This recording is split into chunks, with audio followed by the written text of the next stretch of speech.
My name is Edward Miller, and for the better part of 2 decades, my life has been written in the language of stitched bindings, decal edges, and the quiet, reverent hush of a truly great bookstore. At 51, I was the manager of the Gilded Page, a century-old institution nestled in the historic cobblestone streets of Boston's Beacon Hill. This wasn't merely a job, it was a custodianship. The store was a sanctuary against the noise of the modern world, a labyrinth of towering oak shelves, worn leather armchairs, and the irreplaceable layered scent of aging paper, ink, and wood polish. I knew the 10,000 titles on our shelves not as inventory, but as individual worlds. I could place the perfect, forgotten classic into the hands of a searching customer, orchestrate an author event that felt more like an intimate conversation between friends, and champion a debut poet until their slim volume became a quiet, local phenomenon. The Gilded Page was the life's work of Mr. Arthur Abernathy, a gentleman of the old school who had inherited the store from his father. He was my mentor, my friend, and my partner in a shared belief that a bookstore's value is not measured in transactions, but in the community it fosters and the minds it nourishes. The succession plan was a comfortable, unspoken certainty between us. When he was finally ready to retire, I, his most dedicated disciple, would become the new steward. "You are the heart of this place, Edward," he'd often say, his hand resting on a stack of new arrivals. "Without you, it's just a collection of shelves." His passing last spring was like the felling of a great ancient tree. His children, both successful venture capitalists in California, saw their father's legacy not as a cultural trust, but as an underperforming real estate asset. They put the store, the building, and its century of history on the market. The buyer was not a corporate chain, which I had feared, but something far more insidious. A man in his late 20s named Josh, a newly minted tech millionaire who, having sold some kind of social media scheduling app, had decided his next project was to disrupt the antiquated world of physical retail. He saw the Gilded Page not as a bookstore to be cherished, but as a legacy brand to be monetized and scaled. His first all-hands meeting was a jarring manifesto of his new world order. He stood before my team, a group of fiercely intelligent, passionate booksellers who worked for very little money out of a deep love for literature and spoke in the slick, empty vernacular of a Silicon Valley keynote. "Team," he began, pacing in front of the massive fireplace that had warmed generations of readers. "I am absolutely stoked about the potential here. We have a killer legacy brand, prime location, and a hyper-local consumer base. Now, we are going to inject it with a 21st century, digitally native mindset. We are no longer just a bookstore. We are a content-driven, experiential retail space." He then unfurled his vision. The book inventory, our very reason for being, would be cut in half. The newly freed space would accommodate a high-end espresso bar, a podcast studio for rent, and a vast expansion of our lifestyle merchandise candles, Smell of Austin's Study, tote bags, Tolkien's Tote, and overpriced journals. "Let's be real, guys," he said, pulling up a chart on his iPad. "Books are a low-margin product. The real revenue stream is the ancillary experience. The coffee, the merch, the community hub vibe. The books are the aesthetic, the content that draws the consumer into the sales funnel." I felt a cold, sinking feeling in my stomach. He had just described my life's work as the aesthetic. He was proposing to turn our temple of literature into a trendy cafe with books as decor. The first real battles began the following week. He questioned my ordering strategy, particularly my commitment to small, independent presses. "Edward," he said, pointing at a sales report, "this poetry collection from Wandering Press, we sold 6 copies last quarter. That's not an efficient use of a front-facing display. We need to prioritize titles with a proven sales velocity, things that are already moving units." "Josh," I countered, my voice tight with a restraint I was struggling to maintain. "We are a curated bookstore. That is our value proposition. People come to us to discover writers like the ones from Wandering Press. The 6 people who bought that collection trust my judgment, and they will be back. That is a relationship. That's a sustainable business model." He gave me a pitying smile, as if I were a blacksmith complaining about the new Ford factory. "That's a very quaint notion, Ed, but it's not scalable." The final, fatal blow to the soul of the Gilded Page came on a Tuesday morning. He called me into the office, his eyes gleaming with the fervor of a man who believes he has discovered a cheat code for the universe. "I've been deep diving into the analytics," he said, spinning his iPad around to show me a garish, fast-moving feed of TikTok videos. "The single biggest driver of book sales in the key demographic is book talk. It is the alpha and the omega. So, We are going to revolutionize our inventory management. From this day forward, our ordering, our displays, our entire curation strategy will be dictated by an algorithm that scrapes TikTok for the top trending titles. It's responsive, it's data-driven, it's foolproof. I felt the air leave my lungs. What about the rest of the store? I asked, my voice barely a whisper. The history section? The classics? The books that have been foundational to Western literature for centuries? Legacy content, he said with a dismissive wave. We'll shrink those sections, move them to the back, maybe even an upstairs overflow room. They're dead weight, inventory-wise. We need to dedicate our prime real estate to the books people are actually unboxing on camera right now. The algorithm will tell us what our customers want before they even know they want it. I stared at him. He was, in essence, firing me. He was firing my entire team of knowledgeable human beings and replacing us with a shallow, trend-chasing algorithm. He was planning to erase decades of carefully built institutional knowledge, of human passion, and intellectual curiosity, and hand the keys over to the fleeting, superficial whims of a social media app. He was going to turn the Gilded Page into a physical manifestation of a TikTok feed. I thought of Mr. Abernathy and his quiet belief that the right book, placed in the right hands at the right time, could change a life. Josh wasn't interested in changing lives. He was interested in moving units. The Gilded Page, I knew, was already dead. This hollowed-out, experiential retail space was its ghost, and I knew, in that moment, that I could not be its groundskeeper. I had to build a new sanctuary, a place where the books were still the heart of the story. The days following my confrontation with Josh were a slow, methodical desecration. The changes he had proposed were implemented with the swift, unthinking confidence of an algorithm. The poetry section, our quiet corner of lyricism and soul, was the first to go. I spent a heartbreaking afternoon packing the slim volumes into boxes and moving them to a dusty, unlit storage room upstairs, a place we usually kept for overstock and old fixtures. It felt like a burial. The front tables, which I had for 15 years, curated as a vibrant, evolving conversation of new fiction, challenging nonfiction, and personal discoveries, were stripped bare. They were replaced with towering, monolithic stacks of whatever brightly colored fantasy or romance novel was currently trending on BookTok, the covers all seeming to blend into a single, generic YA aesthetic. My team was demoralized. The joy of discovery, of connecting a reader with a book they would never have found on their own, was gone. Their new job was to be smiling, unthinking inventory movers.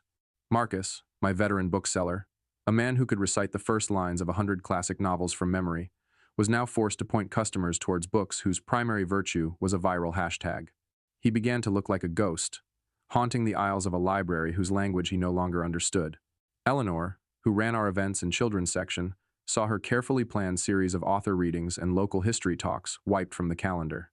They were replaced by a single, upcoming event, an influencer meet and greet with a book talker whose primary skill was crying on camera about the ending of a popular novel. My role became one of quiet resistance and damage control. I tried to shield my staff from Josh's most abrasive directives. I would discreetly keep a few copies of important but slow-moving titles hidden behind the front desk for regulars who I knew would ask for them. I was the keeper of a secret, underground library within the shell of the old store. But it was a losing battle. The Gilded Page was dying, and I was merely tending to its last flickering rights. The proof that our most valuable asset, our customers' trust, was being systematically destroyed came on a Thursday afternoon. Professor Alistair Finch, a fixture of the local university's English department and a patron of the store for 40 years, came in. He was a man who bought books not for entertainment, but for sustenance. "Edward," he said, his voice a familiar, friendly boom, "I need a copy of the new translation of Rilke's Duino Elegies. I believe it was published by a small press out of Minnesota. You usually have these things before anyone else." I felt a familiar pang of shame. "Alistair," I said, my voice low, "I'm afraid we don't have it. My last order from that press was canceled." His bushy eyebrows furrowed in confusion. "Canceled? But you've carried their entire catalog for years." He looked around the store, at the monolithic stacks of trending titles, his confusion turning to a dawning horror. "Good heavens, Edward. What has happened to this place? It looks like the book aisle at a supermarket." "We have a new owner," I said simply. "A new philosophy." "It seems the new philosophy has no room for Rainer Maria Rilke," he said, his voice dripping with disdain. "A bookstore without Rilke is not a bookstore. It's a warehouse for disposable content. This is a tragedy, my boy. A genuine tragedy." He turned to leave, then paused and looked at me, his eyes full of a fierce, sad intelligence. "If you ever decide to open a real bookstore again, Edward," he said, his voice a low, conspiratorial whisper, "you should know that there is a whole community of us who would be your first and most loyal customers. I am not just speaking for myself. We would do more than just buy your books. We would invest. Think about that." He walked out, the little bell above the door, chiming a final, mournful note. His words, however, did not feel mournful. They felt like a spark in a tinderbox. We would invest. That night, I asked Eleanor and Marcus to stay after we closed. I locked the front door, turned the lights down low, and led them to the rare book room in the back, a small, quiet space that Josh had never once entered. Surrounded by the silent, leather-bound ghosts of literary history, I told them everything. I told them about Professor Finch's offer, and I laid out the desperate, half-formed idea that had been growing in my mind. "He wants to turn this place into a gift shop," I said, my voice tight with a quiet fury. "He is erasing every last trace of what made it special. But Professor Finch is right. The community, our readers, they are still out there. What if we built a new home for them? For us?" Eleanor, a practical woman who was not given to flights of fancy, looked at me, her eyes shining with an unfamiliar, hopeful light. "A new store? Ed, how could we possibly afford that?" "I don't know yet," I admitted. "But Finch's offer, it's a start. A community-funded bookstore. A place owned and supported by the very people it serves. A co-op, a Kickstarter. I don't know, but the idea is there. The support is there." Marcus, who had been silent, finally spoke, his voice a low, determined rumble. "I have worked in this store for 30 years. I am too old to learn how to make a TikTok video. If you are building a real bookstore, Edward, I will be there to stock its shelves." In that quiet, sacred room, our own small conspiracy was forged. The despair we had all been feeling individually began to transform into a shared, collective resolve. We weren't just victims of a hostile takeover anymore. We were the seeds of a new beginning. The next few weeks were a blur of clandestine activity. By day, we were disgruntled employees. By night, we were entrepreneurs. Eleanor, with her community connections, began to discreetly sound out other longtime patrons and local authors, gauging the real level of support for a new venture. The response was overwhelmingly positive. Marcus began to create what he called the ARC, a master list of the essential foundational books that would form the core of our new store's inventory, a direct refutation of Josh's algorithm. I, in the meantime, began to draft a business plan. I worked late into the night at my kitchen table, outlining a vision for a bookstore that was also a community institution, a place for readers to gather, to discover, to connect. The plan was built not on scalable models or revenue streams, but on a deep, abiding belief in the power of a curated, human-centered space. The final piece of motivation we needed came in the form of an email from Josh, sent to the entire staff. He proudly announced that he had signed a lease for the empty storefront next door, and that it would be converted into the new, expanded Gilded Page Cafe and podcast studio. The email ended with a line that chilled me to the bone.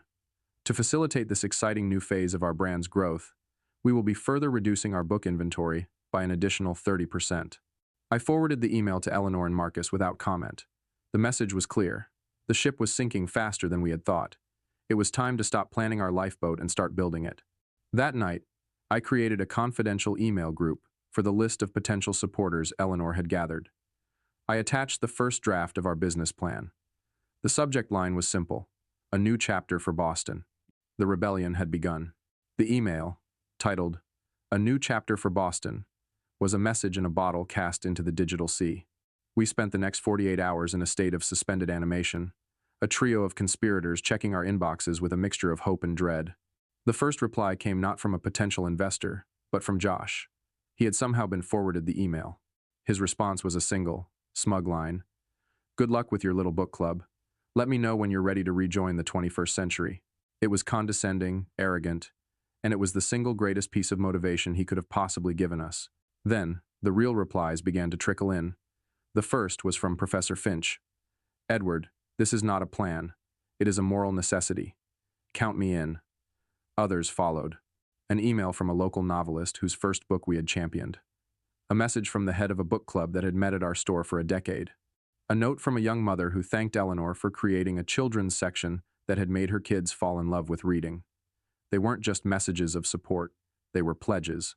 By the end of the week, We had a list of over 50 people who wanted to be part of what we were building. Professor Finch organized the first official meeting. It was held in a handsome, wood-paneled seminar room at the university library, a space that smelled of academic rigor and a deep love of the written word. We stood before a group of about 30 people, a cross-section of the city's intellectual and cultural heart. They were doctors, lawyers, academics, artists, and retirees. They were the soul of the Gilded Page's old readership. We didn't present a slick pitch. We simply told our story and shared our vision. I spoke first, not as a CEO, but as a bookseller. I spoke of the bookstore as a vital third place, a sanctuary that was neither home nor work, where a community could gather and ideas could be exchanged. I spoke of the profound human value of curation over algorithm. Eleanor followed, speaking with a quiet passion about her plans for a new, vibrant events series and a children's section that would be the best in the city. A bookstore, she said, her voice resonating with conviction, is one of the first places a child learns that the world is bigger than their own backyard. That is a sacred trust. Marcus, who hated public speaking, was the most powerful of all. He stood, his gruff demeanor a thin veil for his deep passion. I have been selling books in this city for 30 years, he rumbled. A computer can tell you what's popular. A bookseller can tell you what's important. A computer can sell you a book. A bookseller can put the right book in your hands and change your life. That is the business we want to be in. When we finished, the room was quiet for a moment. Then, Professor Finch stood up. We are not here to ask if this is a good idea, he said to the assembled group. We all know it is. We are here to make it a reality. I am pledging $10,000 to become a founding member of this new venture. Who will join me? The response was immediate and overwhelming. By the end of the meeting, we had raised over $150,000 in seed money through founding memberships. It wasn't enough to build a palace, but it was more than enough to sign a lease, place our first orders, and build a real, proper bookstore. We had our funding, and it had come not from a bank, but from the very community we sought to serve. Back at the Gilded Page, the situation was deteriorating into a full-blown farce. Josh was deep in preparation for his grand relaunch party, the official unveiling of the new cafe and podcast studio. The store was in chaos. Construction workers were drilling and sawing, filling the air with dust that settled on the remaining books. He had replaced the beautiful antique Persian rugs with a garish, brightly colored floor decal that read, "Number Live Your Best Story." He had installed a series of large touchscreen monitors that displayed a live feed of the store's new Instagram account. He was turning a historic bookstore into a vapid, noisy, and deeply unpleasant place to be. The final insult came in the form of a memo detailing our roles for the party. Marcus was assigned to merchandise restocking. Eleanor was tasked with managing the coat check. And I, the man who had run this store for 15 years, was assigned to assist the baristas and maintain the cleanliness of the condiment station. It was a final, deliberate humiliation. It was his way of telling us that in his new, data-driven world, our deep, specialized knowledge was worth less than the ability to wipe down a sticky countertop. That afternoon, the three of us met in the dusty, forgotten poetry section upstairs. I can't do it, Eleanor said, her voice shaking with a quiet rage. I will not check coats at the party that is celebrating the death of everything I love. He wants to break us, Marcus growled. He wants us to quit in shame. Then we won't, I said, a cold, clear decision forming in my mind. We won't quit in shame. We will resign with pride. We will hand in our notices tomorrow morning, the day before his ridiculous party. We will not be a part of it. Our last act as employees of the Gilded Page will be one of defiance. The next morning, we walked in together. Josh was in a frenzy of pre-party excitement, directing the placement of a large neon sign. We waited until he was finished and then approached him as a group. I handed him 3 envelopes. Josh, I said, my voice calm and steady. This is the formal resignation of myself, Eleanor, and Marcus. We wish you the best of luck with your new venture. He took the envelopes, a look of genuine shock finally breaking through his smug facade.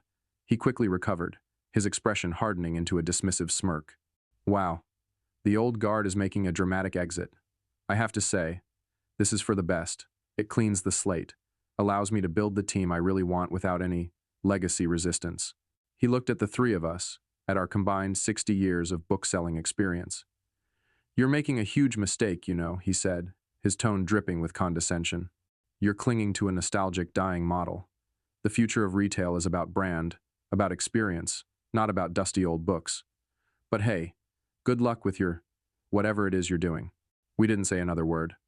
We turned and walked to our respective desks. We spent the next hour quietly packing our few personal belongings. As I placed my favorite worn copy of Moby Dick into my box, I looked around the chaotic, half-dismantled store.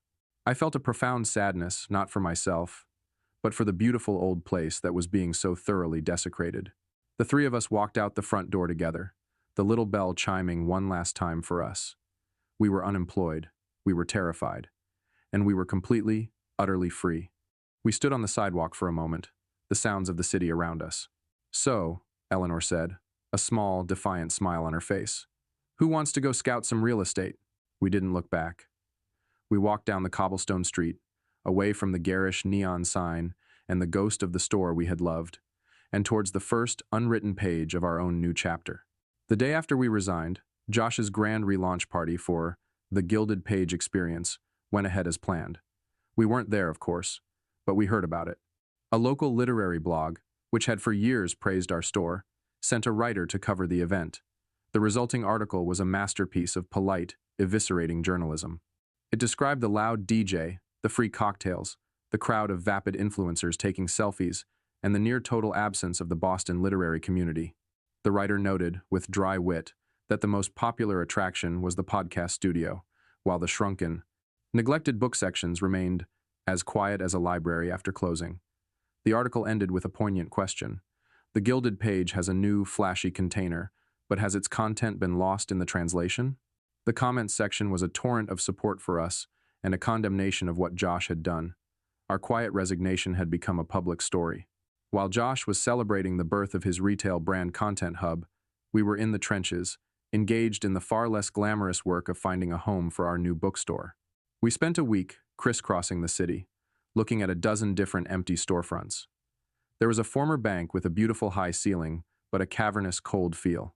There was a narrow, dark space in a prime location with a rent that was astronomically out of our reach. It was a discouraging process, a constant collision between our grand vision and the harsh realities of commercial real estate. We found our place on a quiet but beautiful side street in the South End, a neighborhood with a strong sense of community and a deep appreciation for the arts. It was a former print shop, 100 years old, with beautiful, large front windows, exposed brick walls, and a dusty, forgotten feeling that spoke of a long history of craft. It had been empty for years. It was in terrible shape, the floors were scuffed, the paint was peeling, and the wiring was ancient, but it had good bones. It had character. More importantly, it had a landlord who loved our idea and was willing to give us a favorable lease. We named our new venture the Scriptorium, a name that evoked a place of serious, dedicated literary work. We signed the lease and were handed a set of old, heavy keys. The 2 months that followed were a blur of controlled, purposeful chaos. The renovation of the Scriptorium became a community project. On the first weekend, armed with scrapers and paint rollers, the three of us, myself, Eleanor, and Marcus, showed up to begin the monumental task of bringing the space back to life. An hour later, Professor Finch arrived, dressed in old clothes, with a box of donuts and 2 of his graduate students in tow. By noon, a dozen of our founding members had shown up, ready to work. It was a beautiful, humbling thing to witness. A retired lawyer spent a whole weekend teaching himself how to plaster a damaged wall. A local novelist, who had been a regular at the Gilded Page, spent days on her hands and knees, painstakingly sanding the old hardwood floors. The community we had served for years was now, literally, building our new home alongside us. The most emotional day was the day the bookshelves arrived. We had commissioned a local carpenter to build them for us, simple, sturdy, floor-to-ceiling shelves made of solid maple.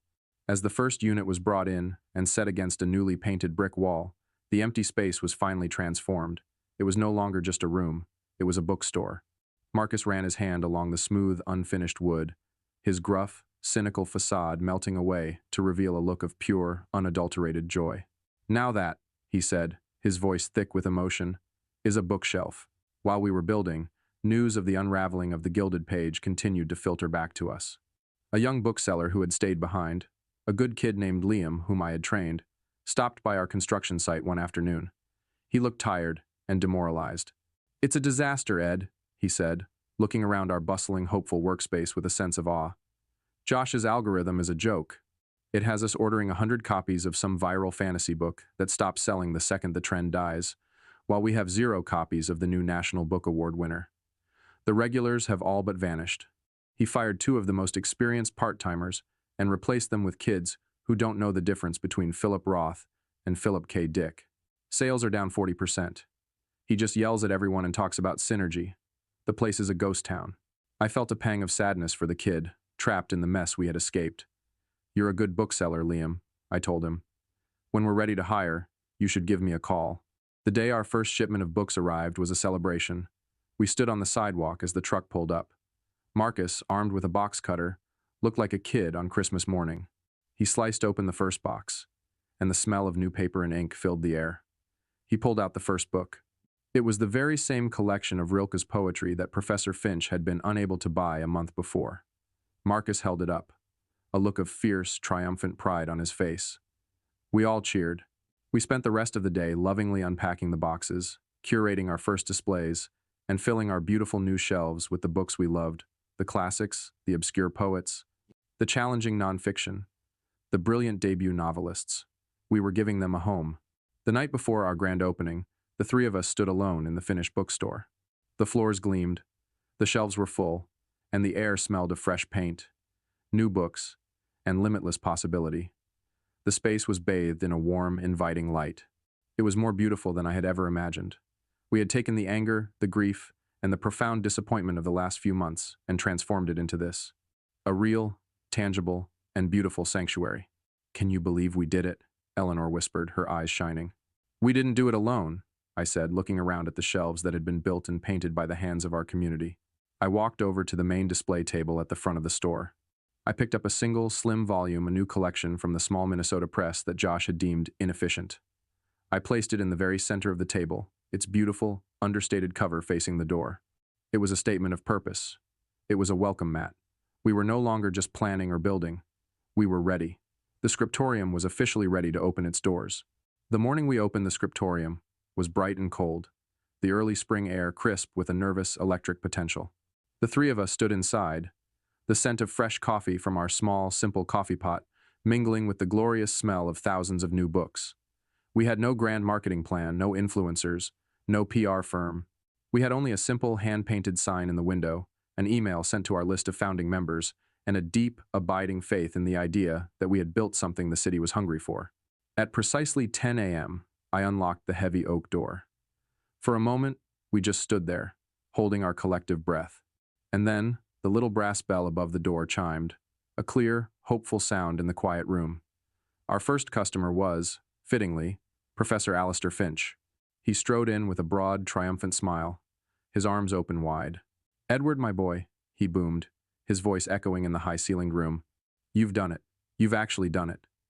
He looked around, at the lovingly stocked shelves, at the warm brick walls, at the comfortable reading chairs. "It's more than a store," he said, his voice softening. "It's a declaration. It's a bastion." He walked directly to the poetry section, our new, beautiful, and extensive poetry section, and pulled down a slim volume. He brought it to the counter, his purchase the first official transaction of our new life. He was the first drop in what quickly became a flood. All day long, the bell above the door chimed. Our founding members, the people who had literally helped us paint the walls, arrived with friends and family. Old regulars from the Gilded Page, who had heard the news through the city's literary grapevine, came in with looks of profound relief on their faces. "We found you," one woman said to me, her voice thick with emotion. "We were so afraid we had lost our bookstore for good." The day was a joyous, chaotic blur. Eleanor led impromptu story hours for the children who crowded into our cozy kids section.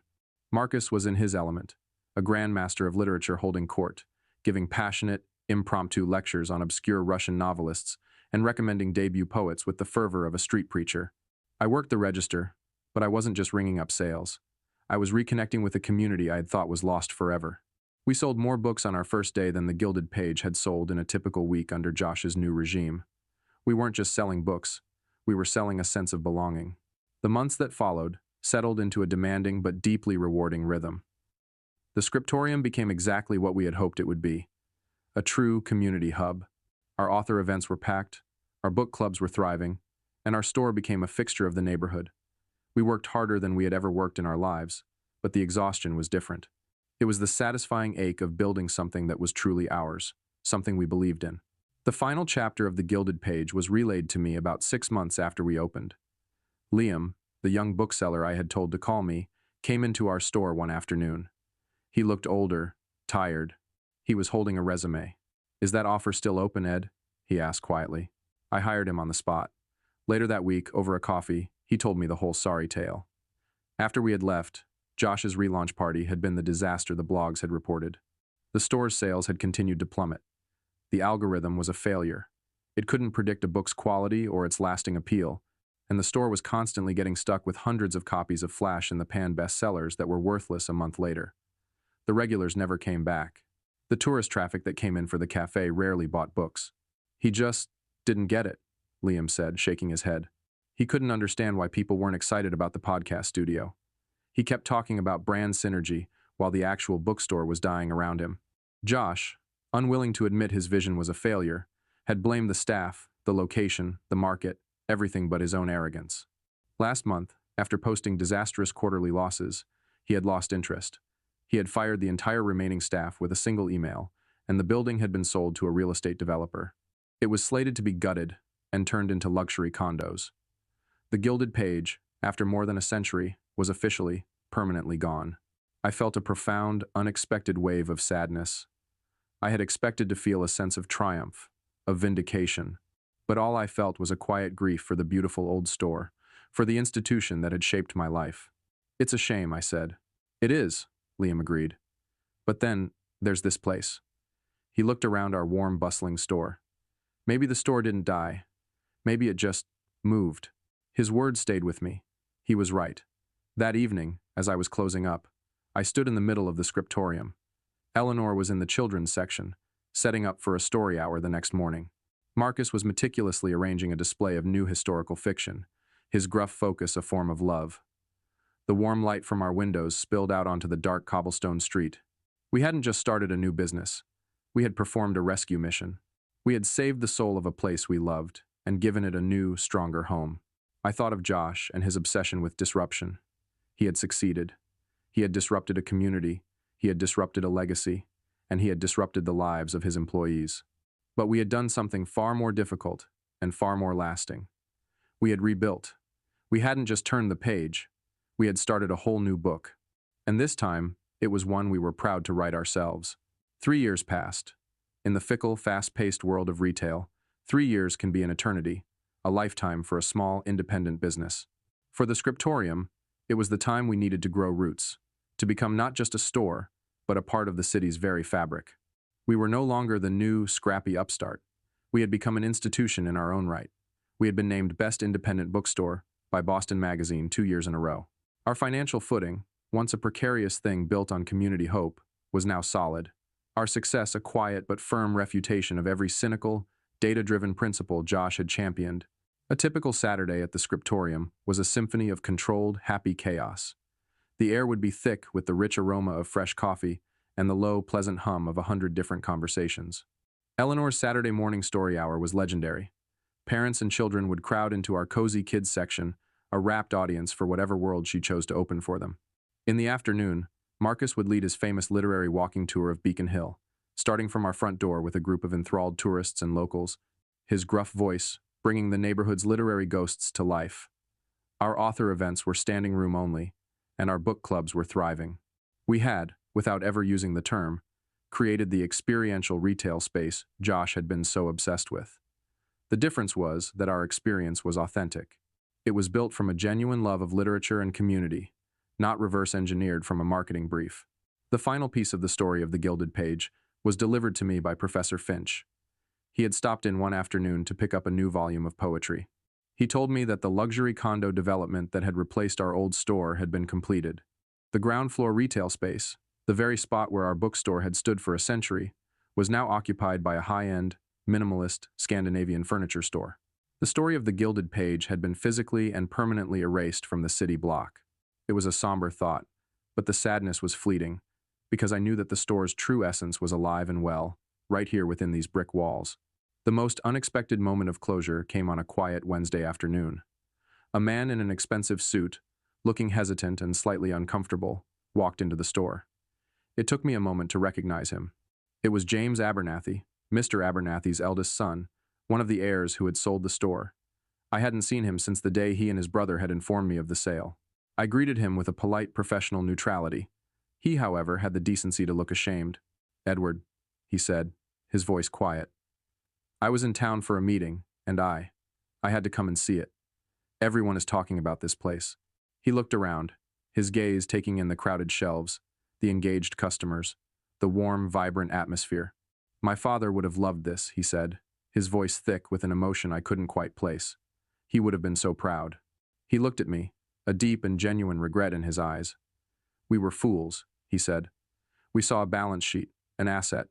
We didn't understand what he had actually built, what you had helped him build. We sold the building, but we gave away the treasure. I just wanted you to know what you've done here. You've preserved the best part of him. You've preserved his real legacy. Thank you." "We're just trying to sell good books, James," I said, a weight I didn't even know I was still carrying finally lifting. After he left, I thought about his words. His real legacy. I walked through the aisles of my bookstore. I saw a young student poring over a philosophy text in one of our reading chairs. I saw Eleanor helping a father find the perfect birthday book for his daughter. I saw Marcus engaged in a passionate, friendly debate with a customer about the merits of Faulkner. This was it. This was the legacy. It wasn't about a name on a sign or the ownership of a historic building. It was about the continuation of a conversation, a living, breathing connection between writers and readers, a connection fostered by people who cared. That evening, long after the last customer had gone and my team had headed home, I stood alone in the quiet of the store. I did what I always did at the end of the day. I walked the aisles, straightening the books, turning a few face out, ensuring the space was perfect for the next day's readers. My hands moved with a familiar, comforting rhythm. This was not a job. It was a practice, a devotion. I thought of Josh, with his algorithms and his obsession with disrupting a world he had never bothered to understand. He had been so certain that the old ways were dead, that human curation was an inefficiency to be eliminated. But he had been wrong. He had failed to account for the one metric that could never be quantified on a spreadsheet, the human soul's deep, unshakable need for connection, for meaning, for stories. Our success was proof that the best algorithm was still a passionate, knowledgeable human heart. I turned off the main lights, leaving only the warm glow of the lamps in the front window. The scriptorium settled into a peaceful, sleeping silence, the thousands of stories on its shelves dreaming of the readers who would find them tomorrow. I locked the old oak door and stood for a moment on the cobblestone street, looking in at the sanctuary we had built. We hadn't just created a successful business. We had kept a promise.